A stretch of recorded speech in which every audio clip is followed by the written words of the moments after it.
नमस्कार दोस्तों, मैं Dharmendra Verma online study with DK में आपका बहुत बहुत स्वागत करता हूं। आज हम जिन पियाजे का संज्ञानात्मक विकास का जो सिद्धांत है उसके बारे में बात करेंगे।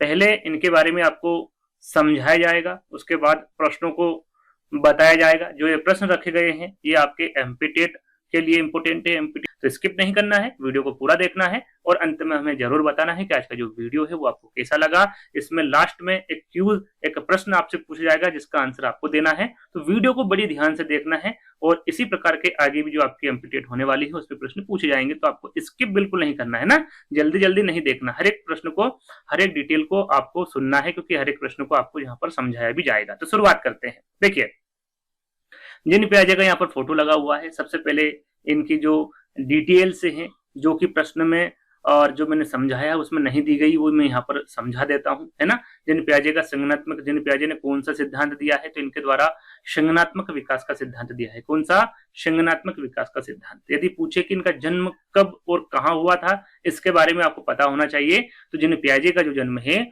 वो 9 अगस्त 1896 को हुआ था, 1896 को हुआ था। कहां पर हुआ था?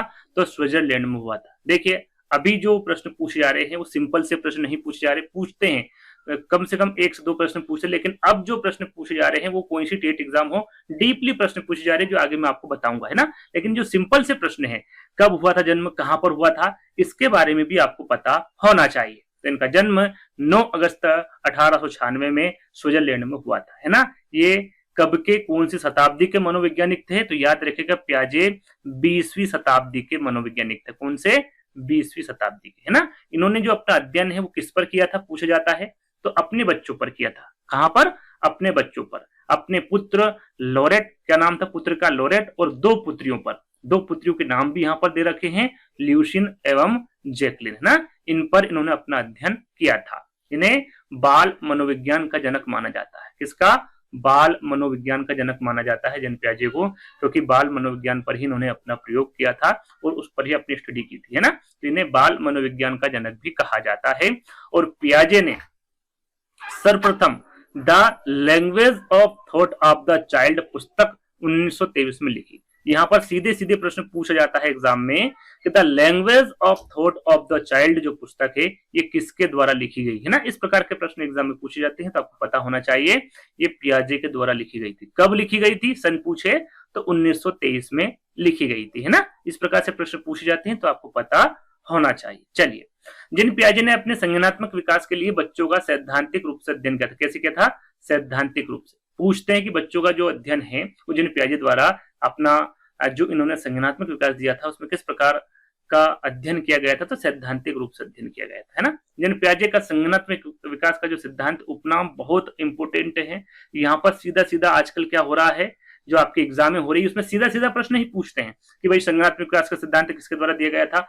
यहाँ पर पूछा जाए कि विकास अवस्था सिद्धांत किसके द्वारा दिया गया था, है ना।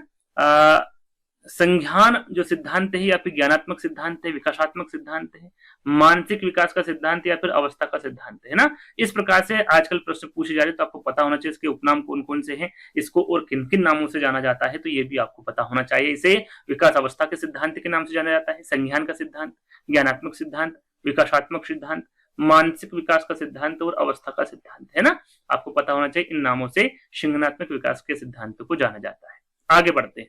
इन्होंने प्रयोगात्मक शिक्षा और व्यवहारिक शिक्षा पर बल दिया। यदि पूछे कि भाई इनके द्वारा किस पर बल दिया गया, तो इन्होंने प्रयोगात्मक शिक्षा पर, साथ में व्यवहारिक शिक्षा पर भी बल दिया गया। ये और पियाजे का जो सिद्धांत है वो खोज पद्धति से सीखने पर बल देता है। पहले खोजते हैं फिर सीखते हैं ना। खोज पद्धति से सीखने पर किनके द्वारा बल दिया गया है, तो ये पियाजे का जो सिद्धांत है संज्ञानात्मक विकास का सिद्धांत, उसके द्वारा खोज पद्धति पर सीखने पर बल देता है। जिन पियाजे ने बच्चों को नन्हा वैज्ञानिक कहा है, क्योंकि बच्चा अपने ज्ञान का जो निर्माण है वो कैसे करता है? खुद करता है। अपने ज्ञान का निर्माण कैसे करता है? बच्चा खुद करता है। इसलिए जो जिन पियाजे है उन्होंने बच्चों को क्या नाम दिया है? नन्हा वैज्ञानिक नाम दिया है, नन्हा वैज्ञानिक कहा है। चलिए, अपनी गतिविधियों से अन्वेषण व निर्माण करते हुए प्राप्त करते हैं, इसलिए इनके सिद्धांत को संज्ञानात्मक विकास का निर्माणवादी उपागम भी कहा जाता है। अन्वेषण व निर्माण यानी खुद करता है बच्चा, इसलिए इसे क्या कहा गया है? निर्माणवादी उपागम भी कहा है। है ना, या पूछे सीधा सीधा प्रश्न पूछा जाता है कि भाई निर्माणवादी उपागम सिद्धांत किस सिद्धांत को कहा जाता है, तो संज्ञानात्मक विकास के सिद्धांत को कहा जाता है। चलिए,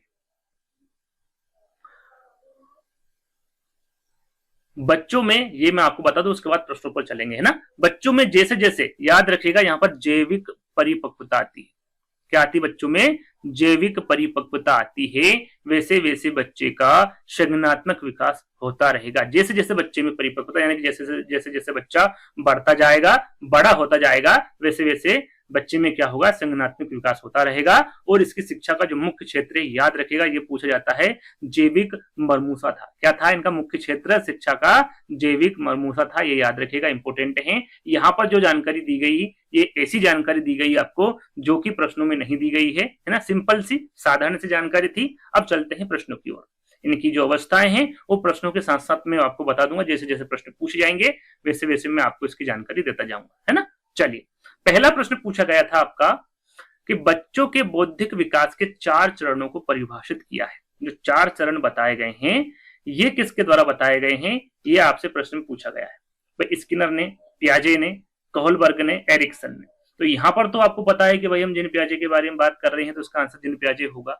एग्जाम में ऐसा नहीं होता है ना, कहीं से भी कहीं पर भी प्रश्न पूछा जा सकता है। तो प्रश्न को हमेशा ध्यान से पढ़ना है और उसके बाद ही आपको आंसर का चयन करना है। तो इसका सही आंसर क्या होगा आपका, जिन पियाजे। जिन पियाजे के द्वारा कौन सी अवस्था दी गई है, कितनी अवस्था दी गई, 4 अवस्था, है ना। आगे हम एक एक करके बात करेंगे, तो आपका बी वाला विकल्प यहाँ पर करेक्ट होगा। अब कौन कौन सी 4 अवस्था है वो यहाँ पर लिखी भी हुई है, देखिए बी वाला आपका करेक्ट आंसर है ना। जिन पियाजे के संज्ञानात्मक विकास की उम्र के अनुसार कितनी अवस्थाएं बताई, 4 अवस्थाएं बताई। कौन कौन सी, पहली अवस्था है संवेदी पेशी अवस्था। संवेदी पेशी अवस्थाओं के भी उपनाम है। आगे जैसे जैसे प्रश्न आते जाएंगे वैसे वैसे हर एक छोटी से छोटी जानकारी आपको दी जाएगी, है ना। तो संवेदी पेशी अवस्था को संवेदी गामक अवस्था भी कहा जाता है। ये 0 से 2 वर्ष तक की होती है। कितनी होती है, 0 से 2 वर्ष तक की होती है। और दूसरी अवस्था है पूर्व क्रियात्मक अवस्था। कौन सी है, पूर्व क्रियात्मक अवस्था, जो कि 2 से 7 वर्ष तक की होती है। तीसरी अवस्था है मूर्त सक्रियात्मक अवस्था, जो कि 7 से 11 वर्ष तक की होती है। अमूर्त सक्रियात्मक अवस्था चौथी अवस्था होती है। क्रम वाइज आपको याद रखना है, पहली कौन सी, दूसरी कौन सी है, तीसरी कौन सी और चौथी कौन सी है। तो अमूर्त सक्रियात्मक अवस्था, जिसे औपचारिक सक्रियात्मक अवस्था भी कहा जाता है, इसे इसकी जो अवधि होती है वो 11 से आगे तक मान सकते हैं, है ना, या फिर 11 से 18 वर्ष, कहीं कहीं 12 भी लिखा होता है ना, 12 से 18 या फिर 11 से 18, है ना, ध्यान रखिएगा। तो चौथी अवस्था आपकी कौन सी होती है, अमूर्त सक्रियात्मक अवस्था होती है। तो क्रम वाइज आपको ध्यान रखना है, क्योंकि क्रम वाइज भी एग्जाम में प्रश्न पूछा जाता है। चलिए, दूसरा प्रश्न, पियाजे के अनुसार विश्व में समस्याओं को समझने, सोचने और हल करने की बच्चों की क्षमता का जो विकास है वो कैसे होता है। यहाँ पर समस्याओं को समझने, सोचने और हल करने की बच्चों की जो क्षमता का जो विकास होता है वो किस में होता है, ये सीधा सीधा पूछा गया है। पहला विकल्प है आपका आ, स्वतंत्र तरीके से, समय के साथ क्रमिक परिवर्तन करने से, निरंतर तरीके से, या फिर घाती तरीके से। तो पियाजे के अनुसार पूछा गया है, तो इनके द्वारा बताया गया है असतत तरीके से। कैसे, असतत तरीके से, मतलब जो इनके द्वारा असतत विकास का एक सिद्धांत कह सकते हैं, तरीका कह सकते हैं। तो उस दृष्टिकोण को संदर्भित करते हुए इनके द्वारा बताया गया है कि जो विकास है वो परिवर्तनों को विशिष्ट चरण, जैसे कि हमने बताया कि भाई इनके द्वारा 4 चरण में प्रस्तुत किया गया विकास, है ना। तो इनके द्वारा जो विशिष्ट चरण बताए गए हैं उनको स्पष्ट रूप से विभाजित किया गया है इनके द्वारा, और इसी को क्या कहते हैं, असतत तरीका कहते हैं। तो पहला वाला जो विकल्प होगा ये आपका सही होगा। यहाँ पर मैंने जानकारी भी दी गई, हर छोटी छोटी जानकारी, लिखी हुई जानकारी आपको प्राप्त होगी, ताकि जहां पर आपको थोड़ा सा प्रॉब्लम हो तो यहाँ पर आप स्क्रीनशॉट ले लें और जब भी आपको समय मिले आप उसको आसानी से पढ़ लें, है ना। चलिए, तो देखिए करेक्ट आंसर मैंने आपको क्या बताया था, पहला वाला बताया था, है ना। थोड़ा सा मैं इसको सही कर देता हूं।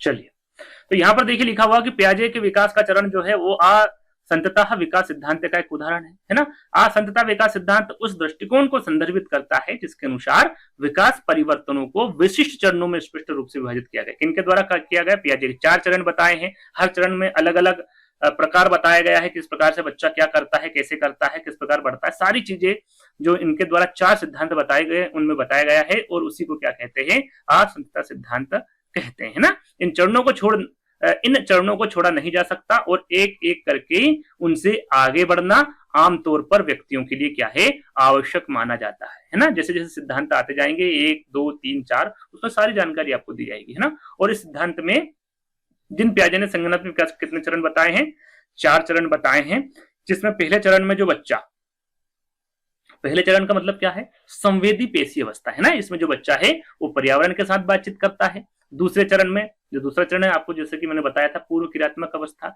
जिसमें बच्चा क्या करता है, सरल प्रतीकों और भाषा को समझने में सक्षम हो जाता है।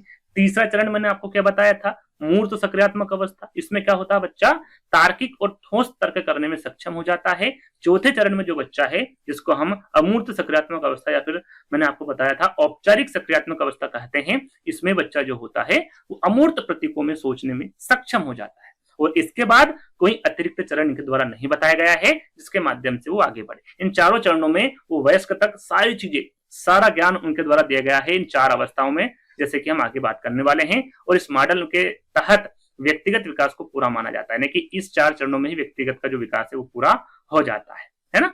चलिए अगला प्रश्न, अहम केंद्रित भाषा की संकल्पना निम्न में से किसके साथ घनिष्ठ रूप से जुड़ी हुई है। अहम केंद्रित भाषा, यहाँ पर अहम केंद्रित भाषा के बारे में पूछा गया है। यदि यहाँ पर थोड़ा सा मैं इसको और सरल कर देता हूं, इसको बोलते हैं जीववाद, है ना।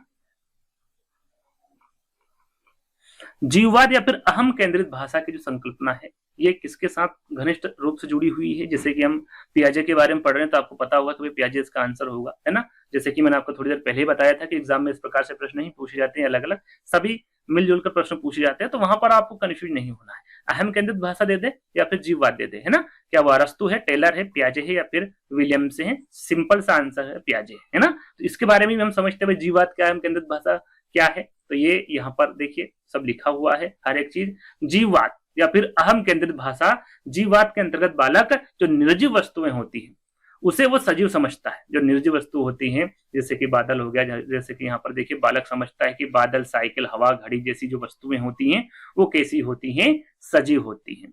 और यहाँ जो जीववाद है या फिर अहम केंद्रित भाषा है, ये किसके अंतर्गत है, जो 4 इनके द्वारा अवस्थाएं बताई हैं, ये किसके अंतर्गत आता है। तो ये पूर्व सक्रियात्मक अवस्था, जैसे प्राक संक्रियात्मक अवस्था भी कहते हैं, पूर्व संकल्पनात्मक अवस्था भी कहते हैं, जो कि 2 से 7 वर्ष तक की होती हैं। और इसके बारे में आपको बता चुका हूं, इसके उपनाम एक एक करके मैं आगे भी आपको बताता जाऊंगा, है ना। तो ये कौन सी अवस्था के अंतर्गत आएगा जीववाद, आपका पूर्व सक्रियात्मक अवस्था के अंतर्गत आएगा या फिर अहम केंद्रित भाषा। तो आप समझ गए यहां तक, आगे बढ़ते हैं। चौथा प्रश्न,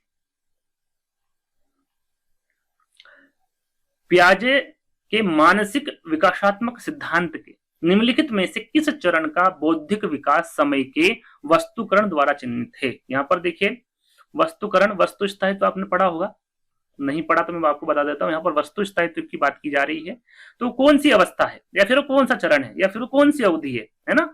तो संवेदी गतिक अनुकूलन की अवधि होगी क्या, प्रतिकारात्मक विचार की अवधि होगी, पूर्वधारण विचार की अवधि होगी या फिर सहज विचार की अवधि होगी। तो जब बच्चा वस्तु स्थायित्व जो बच्चे में आना शुरू होता है तो कौन सी अवस्था होती है, पहली अवस्था होती है। कौन सी होती है, पहली अवस्था होती है। क्या मैंने आपको बताया था, पहली अवस्था संवेदी पेशी अवस्था, जैसे संवेदी गतिक अनुकूलन की अवधि भी कहा जाता है ना।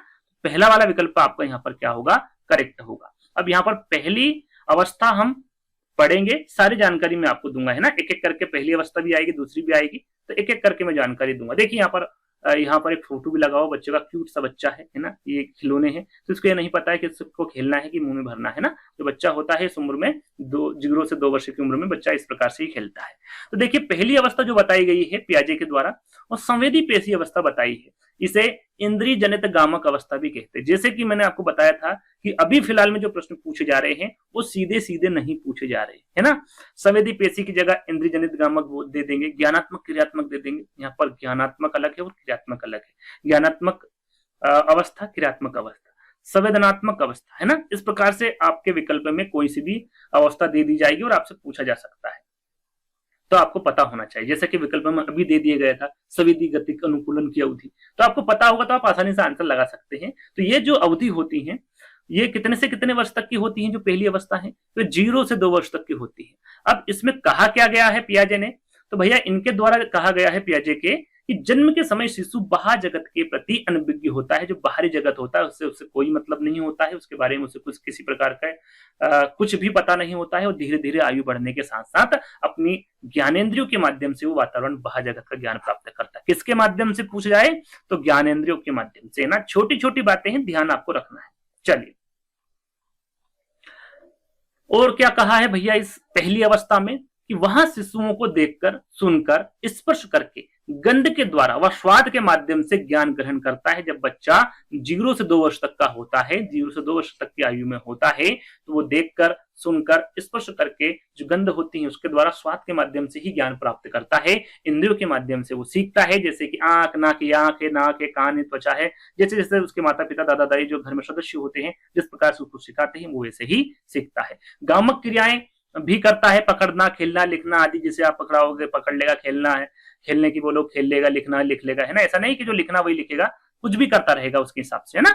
तो छोटे छोटे शब्दों को बोलना बच्चा सीख जाता है, अपने अपनों को देखकर मुस्कुराना सीख जाता है, अपरिचित को देखकर वो रोना शुरू कर देता है, वो डर जाता है। यह सब क्रिया वो कौन सी अवस्था में करता है? संवेदी पेशी अवस्था में, इंद्रिय जनित गामक अवस्था में करता है ना। ये आपसे सीधे सीधे ही पूछा जा सकता है कि भाई छोटे छोटे शब्दों को बोलना, अपनों को देखकर मुस्कुराना, अपरिचित को देखकर रोना या फिर डर जाना, किस अवस्था में होता है? इसी प्रकार से प्रश्न पूछे जाते हैं ना। तो हर एक चीज को मैं आपको समझा रहा हूं तो आसानी से, इत्मीनान से। ऐसा नहीं है कि वीडियो को तेज चाल में कर लिया और देख रहे हैं, ऐसा नहीं है। आराम से इत्मीनान से देखिए। यदि आपको पास होना है तो हर चीज को आपको समझना होगा, देखना होगा। जन्म से 30 दिन की अवस्था को शिशु की प्रतिवर्त क्रियाओं की अवस्था कहा जाता है। प्रतिवर्त क्रियाएं कैसी होती है? जैसे कि अंगूठा चूसना, ये कब करता है? जन्म से 30 दिन के अंतर्गत ही बच्चा करना शुरू कर देता है। तो इस अवस्था को क्या कहते हैं? प्रतिवर्त क्रियाओं की अवस्था कहा जाता है। और इस अवस्था में बालक मात्र प्रतिवर्त क्रियाएं, जैसे कि इंग्लिश में कहें तो रिफ्लेक्स एक्टिविटीज करता है, जैसे कि अंगूठा चूसना, है ना। इस अवस्था में बच्चा प्रत्यक्षीकरण का गुण पाएगा। अप्रत्यक्ष यानी कि जो आपके सामने, यानी बच्चे के सामने होगा वही वो देख पाएगा, वही वो समझ पाएगा। अप्रत्यक्षीकरण का गुण आगे हम देखेंगे। सिर्फ और सिर्फ इसमें कौन सा गुण पाया जाता है? इस अवस्था में बच्चे का प्रत्यक्षीकरण का गुण पाया जाता है। और इस अवस्था में बच्चों के अंदर वस्तु स्थायित्व का गुण प्रदर्शित होता है। वस्तु स्थायित्व, जो बच्चे के पास में जो वस्तु होती है, स्थायित्व, वस्तु स्थायित्व का गुण प्रदर्शित होता है। किसमें? कौन सी अवस्था में? आपकी संवेदी पेशी अवस्था में, है ना। ये आगे आएगा, इसके बारे में हमें आपको डिटेल भी दे दूंगा। इस आयु में बच्चे शारीरिक रूप से वस्तुओं को पकड़ कर इधर उधर रखता है, उसे उठाता है, हिलाता डुलाता है तथा वस्तुओं को मुंह में डालकर ज्ञान प्राप्त करता है। किसी प्रकार से कर लेगा ना, उसको कोई समझ नहीं पड़ती है। उदाहरण, यदि बच्चे को भूख लगती है तो वहां रोकर अपनी प्रतिक्रिया देगा। इस अवस्था में बच्चे में चिंतन का भाव होता है, क्योंकि उसको क्या लगी होती है? भूख लगी होती है। वो रोकर रोना शुरू कर देता है, जिससे कि माँ समझ जाती है, घर पे जो सदस्य होते हैं वो समझ जाते हैं कि इसको भूख लगी है ना। चलिए, ये आपका चौथा प्रश्न कंप्लीट हो गया। अगला प्रश्न, पियाजे के अनुसार एक बच्चे की पूर्व संचालन अवस्था कब से कब तक होती है? अब यहां पर देखिए, पूर्व संचालन अवस्था दे दी। अब 4 अवस्था तो मैंने बताई नहीं भैया कि पूर्व संचालन अवस्था कौन सी होती है। तो मैंने आपको क्या बताई थी? पूर्व सक्रियात्मक अवस्था बताई थी, दूसरी अवस्था। और दूसरी अवस्था को ही क्या कहा जाता है? पूर्व संचालन अवस्था कहा जाता है। मैं इसको उपनाम भी आपको इसका आंसर देने के बाद आगे आएगा, सब बताऊंगा, है ना। तो ये इस प्रकार से आजकल प्रश्न पूछे जाते हैं, है ना। तो आपको पता होना चाहिए कि इस अवस्था को और किस नाम से जाना जाता है। तो पियाजे के अनुसार एक बच्चे की जो पूर्व संचालन अवस्था है वो कब से कब तक की होती है? पहली होती है 0 से 2 वर्ष और दूसरी होती है 2 से 7 वर्ष। कौन सी होती है? 2 से 7 वर्ष। और दूसरी अवस्था के बारे में ही पूछा गया है। तो यहाँ पर 2 से 7 वर्ष आपके बी वाले विकल्प में है और यही आपका करेक्ट आंसर होगा, है ना। चलिए, इसके बारे में जान लेते हैं, दूसरी अवस्था के बारे में। तो जब बच्चा है वो इतना बड़ा हो जाता है और अपने खिलौने से आसानी से, जिस प्रकार खिलौना होता है उसी प्रकार से वो खेलना उससे प्रारंभ कर देता है ना। तो यहाँ पर जो दूसरी अवस्था है वो पूर्व सक्रियात्मक अवस्था है। इसे प्राक संक्रियात्मक अवस्था भी कहा जाता है, इसे पूर्व संचालन अवस्था भी कहा जाता है और इसे ही पूर्व संकल्पनात्मक अवस्था भी कहा जाता है। ये इंपोर्टेंट है ना, इनको याद कर लीजिएगा आप, नहीं तो कंफ्यूज हो जाए कि भाई कौन सी अवस्था पूछी गई है ना। तो इनको इन नामों से भी जाना जाता है, आपका पूर्व सक्रियात्मक अवस्था। और ये इसकी अवधि क्या होती है? तो 2 से 7 वर्ष तक की होती है।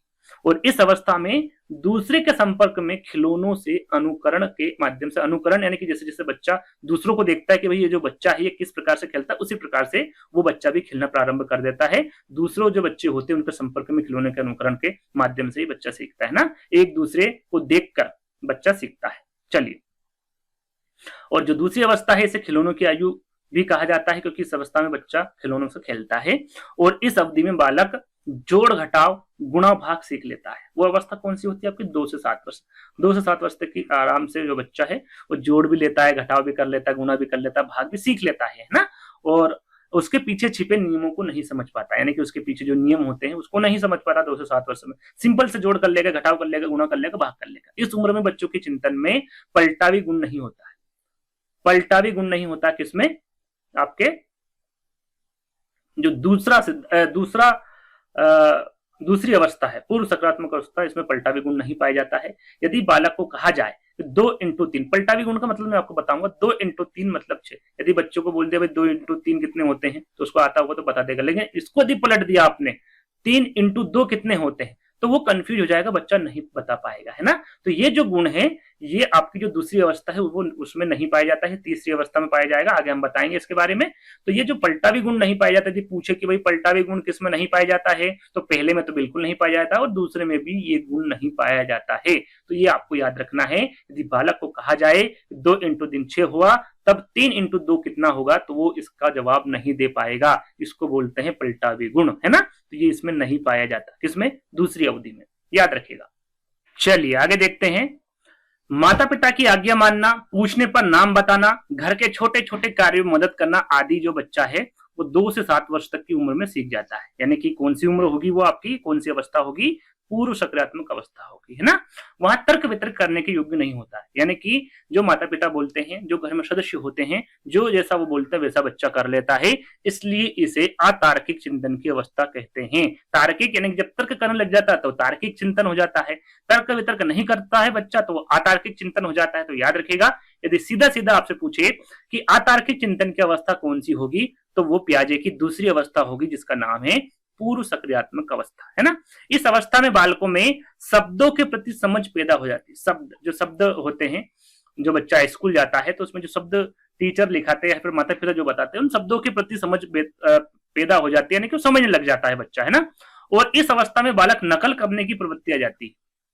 नकल करने का मतलब है कि बच्चा जो साथी रहता है, जो दोस्त रहता है, जैसा वो करता है, जैसे खिलौने से खेलता है तो बच्चा भी खिलौने से खेलता है। नकल करने की प्रवृत्ति आ जाती है, किस प्रकार से खेलना है, किस प्रकार से कौन सा कार्य करना है, ये सब नकल करके वो प्राप्त करता है। चिन्ह एवं प्रतीक में अंतर भी स्पष्ट करने लगता है बच्चा 2 से 7 वर्ष तक की उम्र में, है ना। कुछ यहाँ पर मिस हो गया था तो उसको मैंने हटा दिया है ना, इसलिए ये काला काला यहाँ पर दिख रहा है। आगे बढ़ते हैं। इसमें आत्म केंद्रिता होता है। अब आत्म केंद्रिता क्या होता है? तो बालक यह सोचता है कि इस दुनिया में जो कुछ भी मौजूद है वहां सब क्या है, उसके लिए ही। जैसे सूर्य भी उसके साथ चलता है, चांद तारे भी उसके लिए चमकते हैं, तो वो सोचता है कि सूर्य भी मेरे लिए है, चांद तारे भी मेरे लिए है, ये जो दुनिया है, ये सब कुछ मौजूद दुनिया में जो भी है वो सब मेरे लिए है। इसे क्या कहते हैं? आत्म केंद्रिता कहते हैं। तो ये जो गुण है ये बच्चा किसमें पाया जाता है, कौन सी अवस्था में पाया जाता है? 2 से 7 वर्ष तक की। और कौन सी अवस्था है? पूर्व सक्रियात्मक अवस्था। बार बार मैं इस अवस्था के बारे में, इस अवधि के बारे में क्यों मैं आपको बता रहा हूं, ताकि आपको ये आसानी से याद हो जाए। बार बार ये रहेगा आपके साथ में, मैं बोलते जाऊंगा, आप सुनते जाएंगे तो बार बार मैं बोलूंगा तो आपको याद हो जाएगी जल्दी, है ना। प्रतिकारात्मक सोच पाई जाती है इसमें, अनुकरणशीलता पाई जाती है आपकी इसमें, और शिशु अहमवादी होता है तथा दूसरों को कम महत्व देता है। अहमवादी यानी कि खुद में ही रहता है शिशु, है ना, वो दूसरों को बहुत कम महत्व देता है। तो ये सारे गुण जो पाए जाते हैं आपके पूर्व सक्रियात्मक अवस्था में पाए जाते हैं। चलिए अगले प्रश्न की ओर चलेंगे। 5 प्रश्न आपके कंप्लीट हो गए हैं। वीडियो काफी लंबा हो रहा है, क्यों हो रहा है? क्योंकि हर एक प्रश्न को आपको अच्छे से समझाया जा रहा है। चलिए छठा प्रश्न, पियाजे के अनुसार एक बच्चे की मूर्त सक्रियात्मक अवस्था कब से कब तक होती है? हम यहाँ पर 2 अवस्था जान चुके हैं, अब यहाँ पर जानेंगे तीसरी अवस्था। कौन सी अवस्था? तीसरी अवस्था, जिसे मूर्त सक्रियात्मक अवस्था भी कहते हैं, ठोस अवस्था भी कहते हैं, स्थूल सक्रियात्मक अवस्था भी कहते हैं। ये जो 3 अवस्थाएं मैंने बताई हैं, ये आपके मूर्त सक्रियात्मक यानी जो तीसरी अवस्था वो होती है। और वो कहां से कहां तक होती है? ये आपकी पहली अवस्था होगी, ये आपकी दूसरी अवस्था हो गई, ये आपकी तीसरी अवस्था हो गई, और ये आपकी चौथी अवस्था हो गई। तो तीसरी अवस्था के बारे में पूछा गया, मूर्त सक्रियात्मक अवस्था। तो 7 से 11 जो कि यहाँ पर लिखा हुआ है ना, थोड़ा सा मैं यहाँ पर गैप देना भूल गया, यानी कम गैप हुआ, तो आंसर यहाँ पर आपके सामने है ना, 7 से 11 वर्ष। तो इसके बारे में हम जान लेते हैं। इसे ठोस सक्रियात्मक अवस्था, स्थूल सक्रियात्मक अवस्था और मूर्त सक्रियात्मक अवस्था, इन 3 नामों से जाना जाता है। तीसरी अवस्था को 7 से 12 वर्ष तक की होती है ये अवस्था, और इस अवस्था में जो बच्चा है वह मूर्त वस्तुओं के प्रति चिंतन करना आरंभ कर देता है। जैसे कि हमने दूसरे या फिर पहले में देखा था कि भाई वो अमूर्त चिंतन करता है, इसमें जो तीसरी अवस्था है उसमें मूर्त वस्तुओं के प्रति वो चिंतन करना प्रारंभ कर देता है, इसलिए इसे मूर्त चिंतन की अवस्था कहते हैं। कौन सी अवस्था कहते हैं इसे? मूर्त चिंतन की अवस्था के नाम से भी इस अवस्था को जाना जाता है। चिंतन व तर्क जो ठोस वस्तु होती है उसके आधार पर वो क्रमबद्ध हो जाता है, यानी कि जो तीसरी अवस्था होती है उसमें चिंतन व तर्क करने की जो क्रमबद्ध व्यवस्था है उसको वो पा लेता है, वो भी ठोस वस्तुओं के आधार पर, है ना। बालक के चिंतन में उत्क्रमणशीलता, पलटावी गुण आ जाता है। यदि पूछे कि पलटावी गुण कौन सी अवस्था में आता है तो तीसरी अवस्था में आता है, मूर्त सक्रियात्मक अवस्था में आता है। 3x2 पूछ लीजिए या फिर 2x3 पूछ लीजिए, बच्चा बता देगा, इसका आंसर 6 होगा, है ना। इसलिए इसे पलटावी अवस्था के नाम से भी जाना जाता है। किसको? तीसरी अवस्था को, यानी कि मूर्त सक्रियात्मक अवस्था। बालक दिन, तारीख, समय, महीने, वर्ष बताने योग्य हो जाता है। दिन भी बता देगा कौन सा दिन है, कौन सी तारीख है, कौन सा समय है, कौन सा महीना, सारी चीजें वो तीसरी अवस्था में करने लगता है, बताने लगता है। बालक लंबाई, चौड़ाई, वजन, तरल तथा तत्व के संरक्षण से संबंधित समस्याओं का समाधान भी कर लेता है, यानी कि जो पहली अवस्था में, दूसरी अवस्था में नहीं कर पाता है वो तीसरी अवस्था में आसानी से बच्चा कर लेता है। बालक अनेक तार्किक क्रियाएं करने के योग्य हो जाता है। जैसे मैंने आपको बताया था कि वो तर्क नहीं कर पाता है बच्चा दूसरी अवस्था में, लेकिन तीसरी अवस्था में बच्चा तर्क करने भी लगता है, तार्किक क्रियाएं भी करने वो लग जाता है ना। चलिए, बालक वस्तुओं के मध्य समानता, असमानता, संबंध, दूरी और विसंगताओं को समझने भी लगता है तीसरी अवस्था में। बालक उचित और अनुचित भी समझ लगता है कि भाई मेरे लिए कौन सा उचित है, क्या उचित है, क्या अनुचित है। वस्तु की लंबाई वजन के अनुसार उसको क्रम में लगा सकता है। वस्तु की लंबाई कितनी होगी, है ना, 2 फीट है, 3 फीट है, 4 फीट है, जो भी है, तो वो क्रम में लगा सकता है उसको। वजन के अनुसार भी वो क्रम में लगा सकता है। ये पहली और दूसरी अवस्था में गुण नहीं पाया जाता, बच्चे में ये समझ नहीं होती है। भाषा एवं संप्रेषण योग्यता का विकास हो जाता है, भाषा एवं संप्रेषण का, है ना। परंतु इस अवस्था में बालक मानसिक क्रियाएं तभी कर पाता है जब वस्तु मूर्त या स्थूल रूप से में हो, यानी कि उसके पास में हो, है ना। तो ये कौन सी अवस्था में होता? तीसरी अवस्था में। यहां आके वो रुक जाता है, जो कि फूर्त अवस्था में वो सब कुछ करने लगता है ना। तो सारी चीजें किसके अंतर्गत आएगी? आपकी तीसरी अवस्था के अंतर्गत आएगी। आगे बढ़ेंगे 7वें प्रश्न में। बच्चे तार्किक रूप से वस्तुओं और घटना के बारे में सोचना शुरू करते हैं। पियाजे के अनुसार यह विशेषता संज्ञानात्मक विकास के किस चरण की है? यहाँ पे देखिए, अभी मैंने तीसरा विकल्प में आपको इसके बारे में बताया था। बच्चे तार्किक रूप से वस्तुओं और घटनाओं के बारे में सोचना शुरू कर देते हैं, है ना। पियाजे के अनुसार यह विशेषता संज्ञानात्मक विकास किस चरण में? भाई संवेदी पेशी पहली अवस्था, इसमें हो नहीं सकता, बच्चा सोचने में असमर्थ होता है। पूर्व सक्रियात्मक अवस्था, इसमें भी बच्चा जो घटनाओं के बारे में सोचना शुरू नहीं करता है। कौन सी अवस्था में करता है? आपकी मूर्त सक्रियात्मक अवस्था, जो तीसरी अवस्था है उसमें करता है। तो तीसरा आपका जो विकल्प होगा वो बिल्कुल करेक्ट होगा, है ना। तार्किक रूप से वस्तुओं और घटनाओं के बारे में सोचना शुरू कर देता है तीसरी अवस्था में, मूर्त सक्रियात्मक अवस्था में। चलिए, अगला प्रश्न, पियाजे की व्यक्तिगत विकास के चरणों का औपचारिक संचालन चरण, जो चौथा चरण है या फिर चौथी जो अवस्था है, उसके बारे में यहाँ पर पूछा गया है। प्रश्न को इसी प्रकार रखा गया है कि पहली अवस्था आपको याद हो जाए, फिर दूसरी हो जाए, फिर तीसरी हो जाए और चौथी हो जाए, है ना। इस प्रकार से एक एक करके प्रश्न रखे गए हैं। तो अब यहाँ पर औपचारिक संचालन चरण या फिर औपचारिक सक्रियात्मक अवस्था के बारे में पूछा गया है, जिसे अमूर्त सक्रियात्मक अवस्था भी कहते हैं, है ना। तो ये कौन सी अवस्था हो गई भाई? ये पहली अवस्था हो गई, ये दूसरी हो गई, ये तीसरी हो गई और ये चौथी हो गई। चौथी अवस्था के बारे में पूछा गया है। 12 साल से अधिक की जो अवस्था होती है वो आपकी औपचारिक संचालन चरण या फिर अमूर्त सक्रियात्मक अवस्था होती है ना, या फिर औपचारिक सक्रियात्मक अवस्था होती है। तो फोर्थ वाला विकल्प आपका यहाँ पर करेक्ट होगा। हम इसके बारे में जान लेते हैं, संपूर्ण जानकारी देंगे आपको, है ना। तो फोर्थ वाला विकल्प जैसा कि यहाँ पर लिखा हुआ है, और इसे अमूर्त सक्रियात्मक अवस्था भी कहते हैं, औपचारिक सक्रियात्मक अवस्था भी कहते हैं, और इसे औपचारिक संचालन चरण के नाम से भी इसे जानते हैं, है ना। और ये 12 वर्ष के बाद की अवस्था, 12 वर्ष के आगे की अवस्था, 11 वर्ष भी कहीं कहीं दे रखा होता है, तो कंफ्यूज आपको नहीं होना है। कहीं कहीं 11 से 18 दे रखा होता है, कहीं कहीं 12 से 18 दे रखा होता है। तो ये सारी अवस्थाएं किसके अंतर्गत आएगी? आपको अमूर्त या फिर औपचारिक सक्रियात्मक अवस्था के अंतर्गत आएगी, है ना। जैसे कि मूर्त चिंतन करता था बालक तीसरी अवस्था में, लेकिन यहाँ पर अमूर्त चिंतन की क्षमता का विकास हो जाता है बालक, है ना। इस अवस्था में किशोर मूर्त के साथ साथ अमूर्त चिंतन करने योग्य भी हो जाता है। किसमें, कौन सी अवस्था में, चौथी अवस्था। इसलिए इसे तार्किक चिंतन की अवस्था के नाम से जानते हैं, तार्किक चिंतन। देखिए तीसरी अवस्था को नहीं कहा गया, ये याद रखेगा। दूसरी अवस्था को क्या कहा गया था, अतार्किक चिंतन, अतार्किक चिंतन के नाम से जाना जाता है। लेकिन तीसरी अवस्था को तार्किक के नाम से नहीं जाना गया। कौन सी अवस्था को जाना गया, चौथी अवस्था को तार्किक चिंतन की अवस्था के नाम से जाना जाता है। ये आपको विशेष ध्यान देना है ना। बालक में सभी प्रकार के संपत्तियों का समुच्च विकास हो जाता है ना, सारा विकास आपकी चौथी अवस्था में देखा जाएगा। इस अवस्था में बालक में परिकल्पना चिंतन पाया जाता है। चिंतन में पूर्ण क्रमबद्धता आ जाती, पूर्ण, है ना, चिंतन में पूर्ण क्रमबद्धता आ जाती है। भाषा संबंधी योग्यता और संप्रेषणशीलता का विकास भी हो जाता है इसमें, जैसे कि तीसरे में तो हो ही जाता है, लेकिन इसमें संपूर्ण हो जाता है।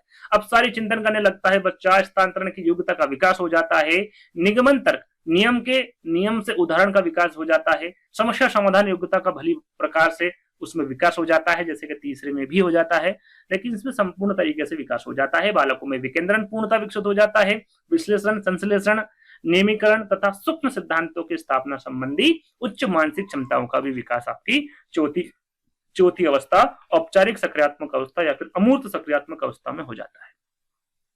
बालक की अवलोकन क्षमता, तर्क करने की शक्ति बढ़ जाती है, सोचने विचारने की शक्ति बढ़ जाती है, कल्पना करने की शक्ति का प्रयोग आदि के आधार पर निष्कर्ष निकालने की पर्याप्त क्षमता का विकास आपके चौथी अवस्था में हो जाता है बालक की, जो कि 11 या 12 वर्ष से अधिक की जो अवधि होती है उसमें बच्चा सारी चीजें करने लग जाता है, उसको सारी समझ प्राप्त हो जाती है। चलिए 9वां प्रश्न, यहां तक 8वें प्रश्न तक आपके जो 4 अवस्थाएं थी या फिर 4 चरण थे वो कंप्लीट हो चुके हैं। अब 9वां प्रश्न, संज्ञानात्मक विकास के सिद्धांत में किसने विकास के 4 चरणों अर्थात संवेदी पेशी अवस्था, पूर्व सक्रियात्मक अवस्था, मूर्त सक्रियात्मक अवस्था और अमूर्त सक्रियात्मक अवस्था का प्रस्ताव रखा। सरल सा प्रश्न है, सभी को पता है, जेन पियाजे के द्वारा ये चारों अवस्थाएं दी गई है। चारों अवस्थाओं को मैं बता भी चुका हूं।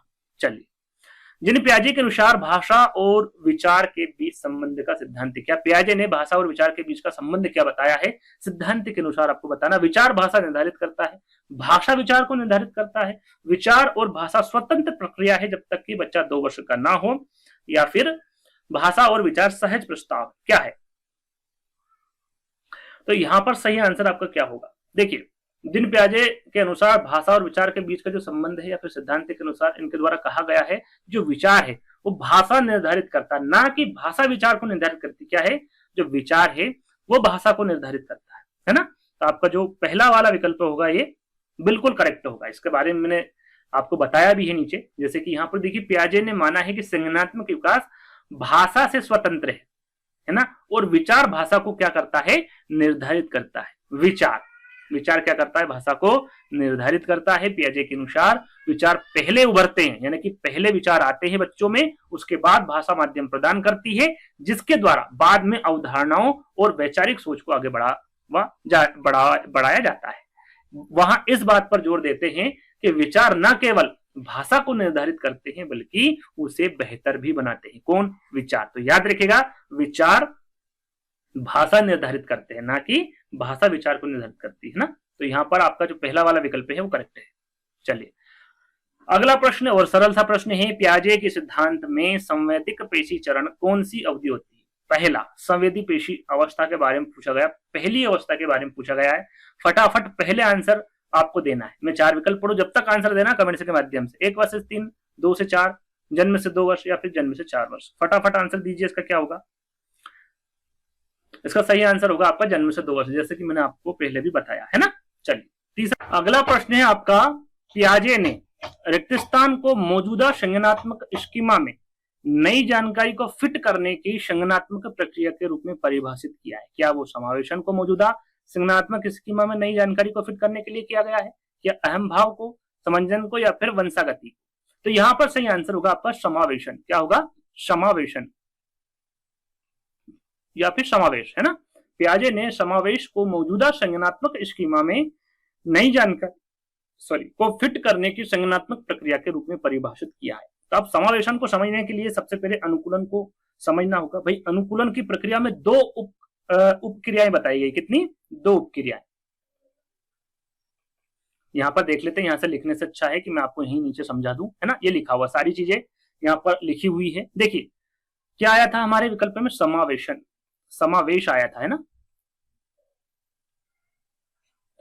अब यहां पर देखिए अनुकूलन की प्रक्रिया के दो उपक्रियाएं बताई गई है। पहला है आपका आत्मसातकरण और दूसरा है समायोजन। देखिए आत्मसातकरण को आत्मीकरण भी कहते हैं, समावेशन भी कहते हैं, समावेश भी कहते हैं और समावेशीकरण भी कहते हैं। ये चारों नाम आपको अच्छे से याद कर लेना है, क्योंकि यहाँ पर जरूरी नहीं कि समावेश विकल्प में दे दे, आत्मसात भी दे सकते हैं, आत्मीकरण भी दे सकते हैं, समावेशीकरण या फिर समावेशन भी दे सकते हैं ना।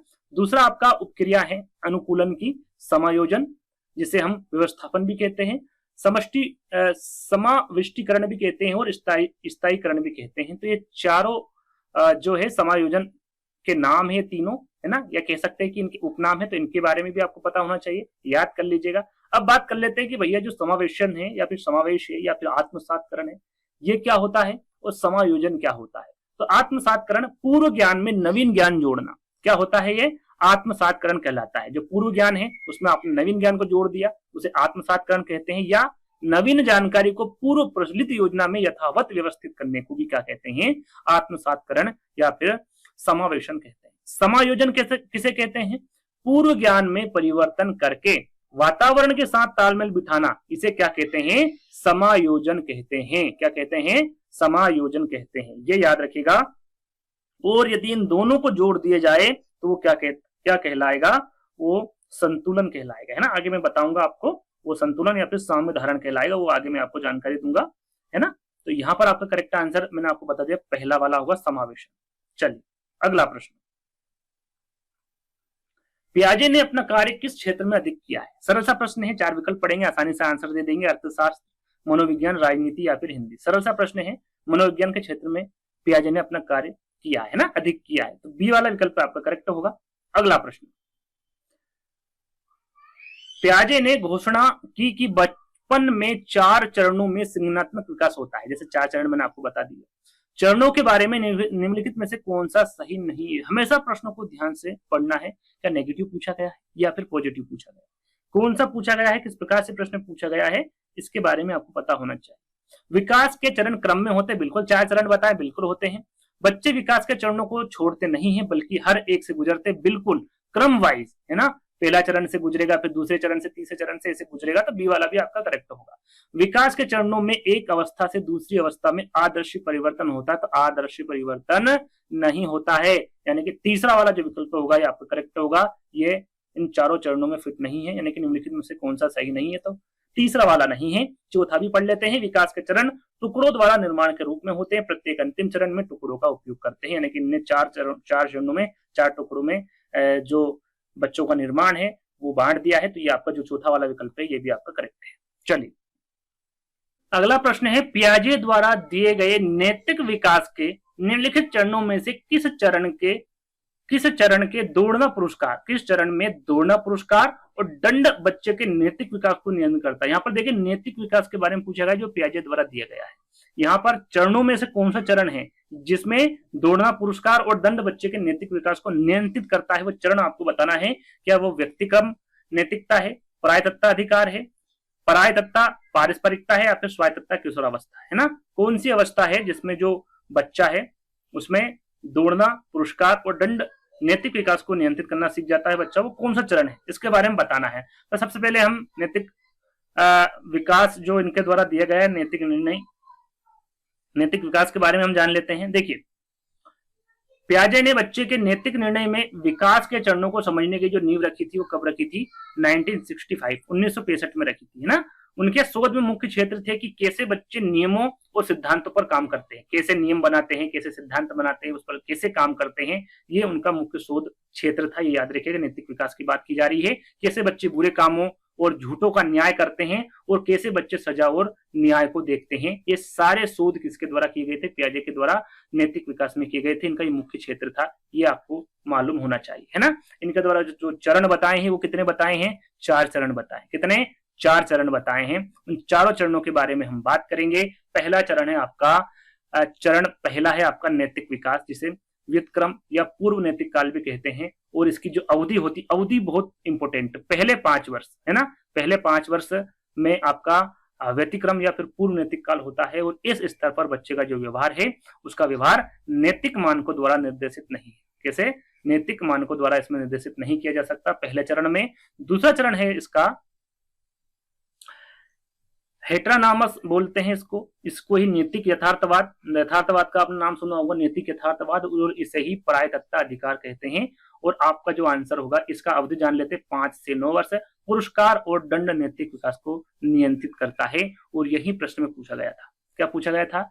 यही प्रश्न में पूछा गया था और यही आपका आंसर है, परायतत्ता अधिकार, है ना। इसमें पूछा गया था दौड़ना, पुरस्कार और दंड बच्चे के नैतिक विकास को नियंत्रित कब करता, कौन से चरण में करता है?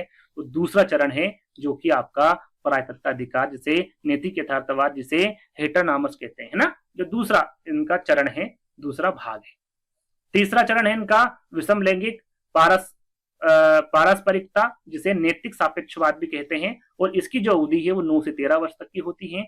और इस चरण को पारस्परिकता द्वारा नियंत्रित किया जाता है, जिसका तात्पर्य है हमें दूसरों के साथ ऐसा नहीं करना चाहिए जो हमारे लिए अपमानजनक होगा। इसमें 9 से 13 वर्ष की उम्र में बच्चा ये करना सीख जाता है। चौथा है स्वायत्तता किशोरावस्था, जो इसकी अवधि होती है 13 से 18 वर्ष की। इस स्तर पर व्यक्ति अपने व्यवहार के लिए पूरी तरह से जिम्मेदार होता है। जो व्यवहार करता है दूसरों के प्रति, उसकी सारी जिम्मेदारी उसकी होती है और वो उसका उत्तरदायी होता है। ये हो गए आपके 4th चरण, यानी 4 चरण कंप्लीट हो गए। हर एक चरण के बारे में आपको बता दिया कौन से चरण में क्या होता है, और ये पियाजे का नैतिक विकास के बारे में जानकारी है, तो ये आपको पता होना चाहिए, है ना। अगला प्रश्न, पियाजे के अनुसार जब बालक औपचारिक क्रियात्मक अवस्था में होता है, जब उपरोक्त में से किसका परिचय देना उचित होता है? औपचारिक क्रियात्मक अवस्था कौन सी होती है?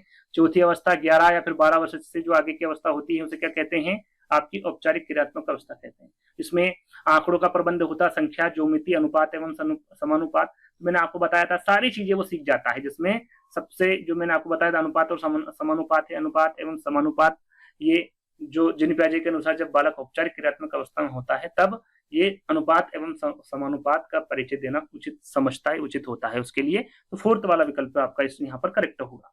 चलिए अगला प्रश्न, पियाजे ने दावा किया है कि निम्नलिखित सभी उसके संज्ञानात्मक विकास के चरणों के बारे में सत्य है। इनमें से कौन सा सत्य है? यानी कि जो सत्य है उसके बारे में नहीं बताना है, जो असत्य है उसके बारे में बताना है। सभी बच्चे विभिन्न चरणों में से एक ही उम्र में प्रगति करते हैं। बिल्कुल नहीं करते भाई, वो सभी उम्र में प्रगति करते हैं, तो पहला वाला ही विकल्प आपका गलत हो गया, है ना। दुनिया भर में सभी बच्चे एक ही क्रम में चरणों से गुजरते हैं। बिल्कुल एक ही चरणों के क्रम में गुजरते, जो चरण बताए हैं उन्हीं के माध्यम से गुजरते, उन्हीं चरणों में गुजरना पड़ता है बच्चों को, और उसी प्रकार से वो कार्य करते हैं। सभी सामान्य बच्चे ठोस संचालन की अवस्था में पहुंचते हैं। बिल्कुल सभी ठोस संचालन अवस्था, जो चौथी अवस्था उसे ठोस संचालन अवस्था मैंने आपको बताया था, है ना, जिसे औपचारिक सक्रियात्मक अवस्था भी कहते हैं या फिर अमूर्त सक्रियात्मक अवस्था भी कहते हैं। ये भी आपका सही है, बिल्कुल गुजरना पड़ता है। चरण दर चरण परिवर्तन कभी कभी बहुत अचानक हो सकते हैं, बिल्कुल हो सकते हैं। तो जो आपका पहला वाला विकल्प है वो आपका करेक्ट होगा, क्योंकि असत्य पूछा गया था, तो यही आपका करेक्ट आंसर होगा। चलिए, जिन पियाजे के सिद्धांत के पूर्व संचालन चरण को कितने उपचरणों में विभाजित किया है? अभी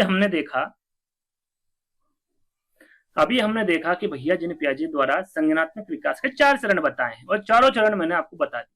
मैं यहाँ पर आपको बताऊं कि जो 4 चरण है उसके भी उपचरण होते हैं। जैसे कि यहाँ पर पूर्व संचालन चरण के बारे में पूछ लिया गया, जो कि दूसरी अवस्था है, 2 से 7 वर्ष तक की जो अवस्था है उसके उपचरण यहाँ पर पूछे गए हैं। इस प्रकार से प्रश्न पूछे जा रहे हैं, यानी कि डीपली प्रश्न पूछे जा रहे हैं।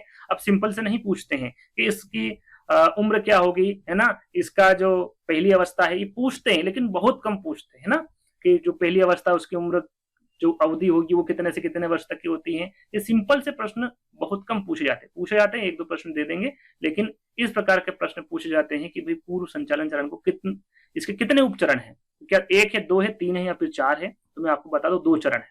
कितने हैं?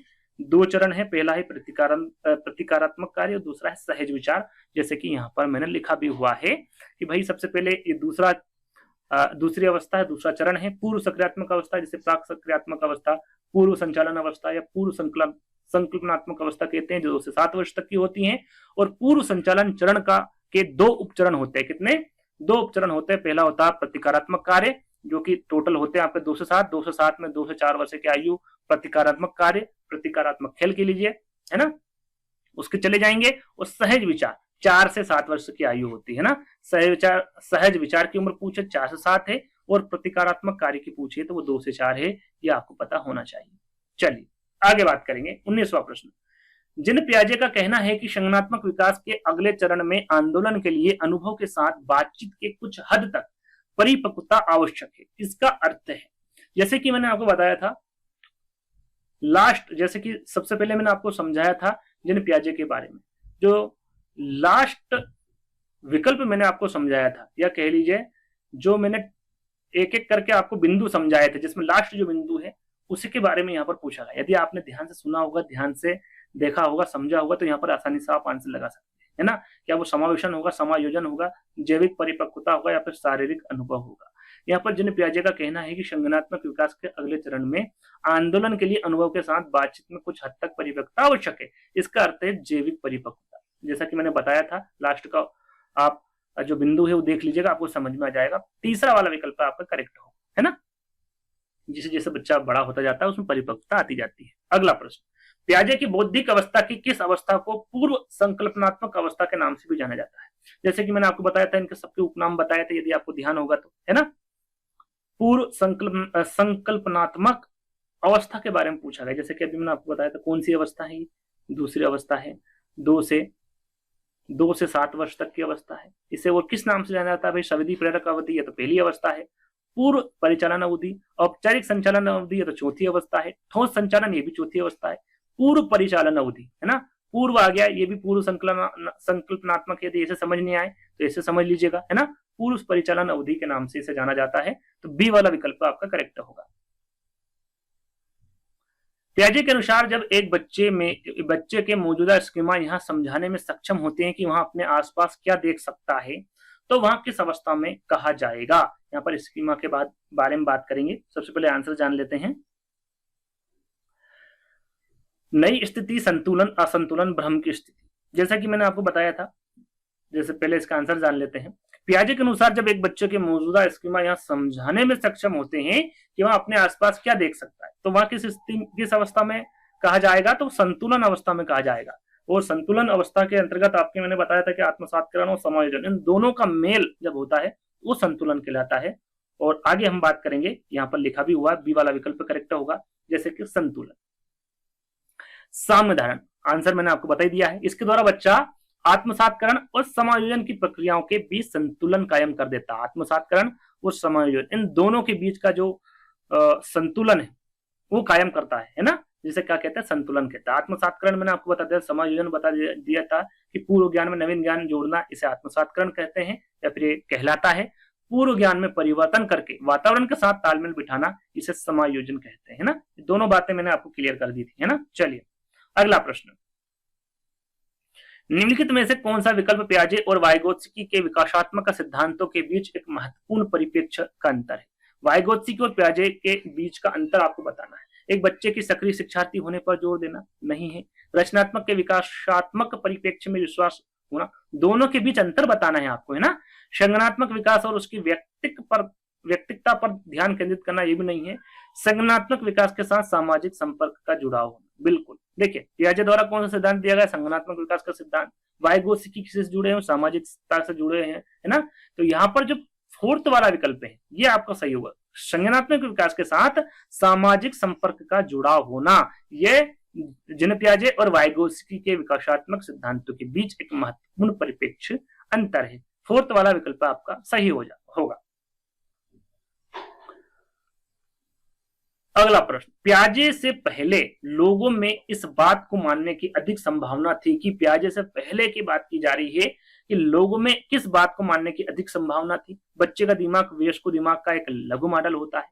बच्चे दुनिया के बारे में वयस्कों की तुलना में बिल्कुल अलग तरीके से सोचते हैं। बच्चे का दिमाग कई चरणों में विकसित होता है और बच्चे अपने अनुभवों की व्याख्या अपने वर्तमान समझ के अनुसार करते हैं। ये पियाजे से पहले की बात की जा रही है।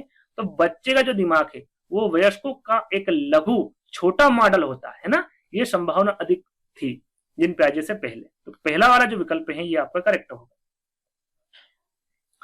अगला प्रश्न, पियाजे के अनुसार वस्तु स्थायित्व को किस रूप में भी जाना जाता है। वस्तु स्थायित्व के बारे में मैंने आपको बात की थी। ये पहली अवस्था जो संवेदी पेशी अवस्था है उसमें बच्चा वस्तु स्थायित्व करना सीख जाता है। जैसे कि मैंने आपको बताया था वो पहली अवस्था है जो कि 0 से 2 वर्ष, जन्म से 2 वर्ष तक की होती है ये अवस्था। इसमें दृष्टि से बाहर होता है, समझ से बाहर होता है, दोनों दृष्टि से बाहर और दिमाग से बाहर, ना तो दृष्टि से बाहर और ना ही दिमाग से बाहर। वस्तु स्थायित्व किस रूप में जाना जाता है, तो वस्तु स्थायित्व को ना दोनों दृष्टि से बाहर और दिमाग से बाहर, दोनों, है ना, दोनों का मतलब दृष्टि से भी बाहर और दिमाग से भी बाहर। आगे हम जानेंगे इसको। देखिए वस्तु स्थायित्व कैसे कहते हैं।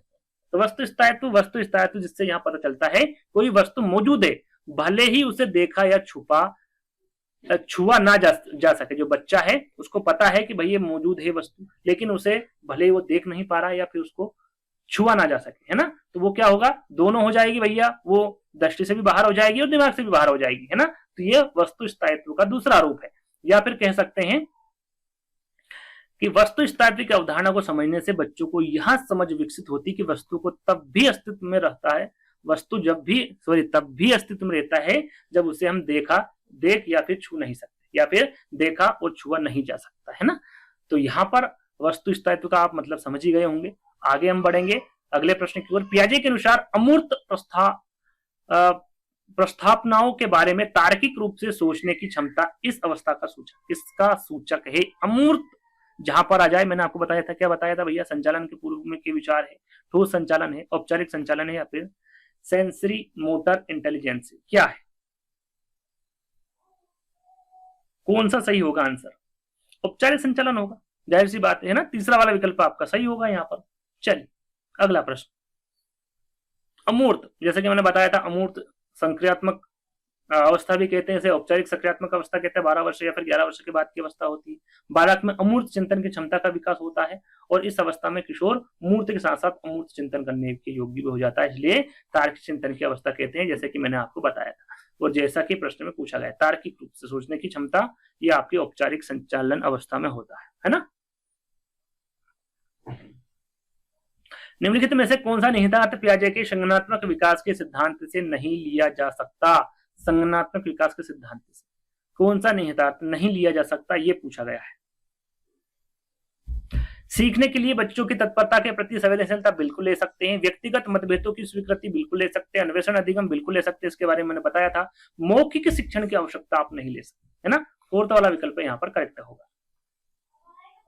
अगला प्रश्न है, पियाजे के अनुसार जैसे जैसे बच्चा बड़ा होता जाता है उसके स्कीमा पर क्या असर पड़ता है? जो स्कीमा होता है क्या होता है उसके बारे में हम बताएंगे आपको। तो यहाँ पर क्या असर होगा, तो जैसे जैसे बच्चा बड़ा होता है क्या उसमें भ्रमित और संधिपूर्ण होता है, बड़ा और छोटा होता है, सीमित और संकीर्ण होता है, असंख्य और विस्तृत होता है। तो बच्चा जैसे जैसे बड़ा होगा तो स्कीमा भी असंख्य और विस्तृत होगा। कैसा होगा? असंख्य और विस्तृत होगा। यहाँ पर स्कीमा के बारे में जान लेते हैं। स्कीमा मानसिक ढांचा है। क्या है? मानसिक ढांचा है जो व्यक्तियों को जानकारी को व्यवस्थित करता है और व्याख्या करने में उसमें मदद करता है। क्या करता है? जानकारी को व्यवस्थित करता है स्कीमा, साथ में व्याख्या करने में भी मदद करता है। जैसे जैसे बच्चा बड़ा होता है और सीखता है उसकी स्कीमाएं अधिक संख्या में और परिष्कृत होती है ना, उसकी संख्या बढ़ जाती है और जिसमें दुनिया की अधिक जटिल समझ भी विकसित होती है। किसमें? स्कीमा के माध्यम से। तो याद रखिएगा स्कीमा किसे कहते हैं। तो अगले प्रश्न की ओर बढ़ेंगे। अगला प्रश्न आपका, पियाजे के अनुसार चूसना और पकड़ना संवेदी प्रेरक अवधि के किस उपखंड के अंतर्गत आता है? चूसना और पकड़ना संवेदी प्रेरक अवधि के किस उपखंड में आता है?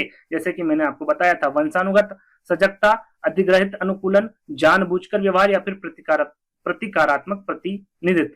तो यहाँ पर संवेदी प्रेरक अवधि के हम यहाँ पर जो अवस्था है उसके बारे में जान लेते हैं। यहाँ पर आंसर भी मैं वही दूंगा, पहले आंसर दे देते हैं। इसका आंसर क्या होगा आपका? वंशानुगत सजगता होगी। क्या होगी? वंशानुगत सजगता। क्यों होगी? क्योंकि इसके उपखंड बताए गए। उपखंड कितने बताए गए हैं? संवेदी प्रेरक काल के या फिर संवेदी प्रेरक अवस्था के। जैसे कि मैंने बताया था कि यहाँ पर जो 4 अवस्थाएं बताई उसके भी उपखंड होते हैं। तो यहाँ पर जो पहली अवस्था है जो कि जन्म से 0 से 2 वर्ष तक की जो अवस्था होती है उसके 6 उप अवस्थाएं बताई गई है शिशु की। कितनी? 6 उप अवस्थाएं। कौन कौन सी? पहले चरण में पहला है वंशानुगत सजगता। क्या है? वंशानुगत सजगता है जो कि 1 से 0 माह की होती है ना। ये आपका उपचरण पहला हो गया। उपचरण 2 हो गया आपका प्राथमिक परिपत्र प्रक्रिया, 4 से 1 महीना हो गया। उपचरण द्वितीयक परिपत्र प्रक्रिया 8 से 4 महीने का हो गया। उपचरण 4 द्वितीयक वृत्ति अभिक्रियाओं का समन्वय 12 से 8 महीना। उपचरण 5 में तृतीयक परिपत्र प्रतिक्रियाएं 18 से 12 महीना। उपचरण 6, कितने उपचरण बताए? 6। और छठा उपचरण है आपका प्रतिनिधि विचार की शुरुआत जो कि 24 से 18 महीना। अब यहाँ पर पूछा गया है, देखिए मैं एक एक करके बताता। 6 के बारे में बताता। तो काफी समय लग जाता। तो पूछा जो गया है उसी के बारे में बताऊंगा, यानी कि यहाँ पर पूछा गया वंशानुगत सजगता के बारे में, और ये आपका पहला चरण है। तो वंशानुगत सजगता में क्या होता है, इसमें नवजात शिशु अपनी दुनिया के बारे में अपनी वंशानुगत सजगता से के इस्तेमाल से सीखते हैं, जैसे कि चूसना और पकड़ना, है ना। चूसना और पकड़ना के बारे में ही विकल्प में पूछा गया था। तो आपका सही आंसर क्या होगा, आपका वंशानुगत सजगता होगा। ये 6 चरण एक स्क्रीनशॉट ले लीजिएगा, इनको याद रख लीजिएगा, पढ़ लीजिएगा, है ना। इनके बारे में कहीं पर भी किसी भी प्रकार से प्रश्न पूछा जा सकता है। जैसे कि आगे आएगा एक प्रश्न आएगा जिसमें इनमें से पूछा जाएगा कि भाई संवेदी प्रेरक कार्य की कौन सी एक अवस्था उप अवस्था है ना, तो वो आपको बताना होगा या फिर नहीं होगा, इस प्रकार से प्रश्न पूछ। जैसे कि आ गया प्रश्न, वही आ गया, देखिए प्रतिवर्त, प्राथमिक, द्वितीयक, तृतीयक वृत्ति प्रतिक्रियाएं, आरंभिक प्रतिनिधित्व विचार पियाजे के सिद्धांत के किस चरण के उपचरण है। जैसे कि मैंने आपको बताया था कौन से हैं, ज्ञानेन्द्रीय चरण या फिर संवेदी प्रेरक। 4 विकल्प पढ़ने की आवश्यकता नहीं है, अभी हमने इसके बारे में जाना। पहला वाला विकल्प आपका सही हुआ, संवेदी प्रेरक चरण या फिर ज्ञानेन्द्रीय चरण, है ना। तो पहला वाला विकल्प आपका सही होगा। चलिए, ये आपका यहाँ पर 30 प्रश्न थे इस वीडियो में, जैसा कि शायद मैंने शुरू में बताया नहीं था। टोटल कितने प्रश्न थे, 30 प्रश्न, जो कि प्रीवियस ईयर पेपर के प्रश्न हैं। और ये एक क्यूज के तौर पर एक प्रश्न दे रहा हूं जिसका आंसर आपको 30 लिखकर आंसर देना है कि भाई ए बुद्धि है, बी रचना है, सी आपका मनोवृत्ति है या फिर डी बोध है ना। जिन पियाजे के अनुसार सक्रियात्मक बौद्धिकता का सक्रिय पहलू कौन सा है, ये आपको कमेंट्स के माध्यम से इस प्रकार से आंसर देना है, कौन सा होगा, है ना। तो ये आपके द्वारा आंसर देना है कमेंट्स के माध्यम से। तो सभी दीजिएगा जो वीडियो ये देख रहे हैं। तो आज का वीडियो आपको कैसा लगा, आई होप आपको पसंद आया होगा। पसंद आया तो आपको क्या करना है, वीडियो को लाइक करना है, शेयर करना है, चैनल को सब्सक्राइब कर लेना है, अपने दोस्तों के साथ शेयर कर देना है। जो एमपीटीएट या फिर एनटीएट की तैयारी कर रहे हैं सभी के साथ शेयर कर दीजिएगा। काफी अच्छा वीडियो है, पियाजे से संबंधित काफी प्रश्न पूछे जाते हैं हर टेट एग्जाम में, आपको पता ही होगा। तो सभी को शेयर कर दीजिएगा, वीडियो को लाइक कर दीजिएगा, चैनल को सब्सक्राइब कर लीजिएगा। जल्द ही दोस्तों एक नई वीडियो के साथ मिलेंगे, तब तक के लिए धन्यवाद।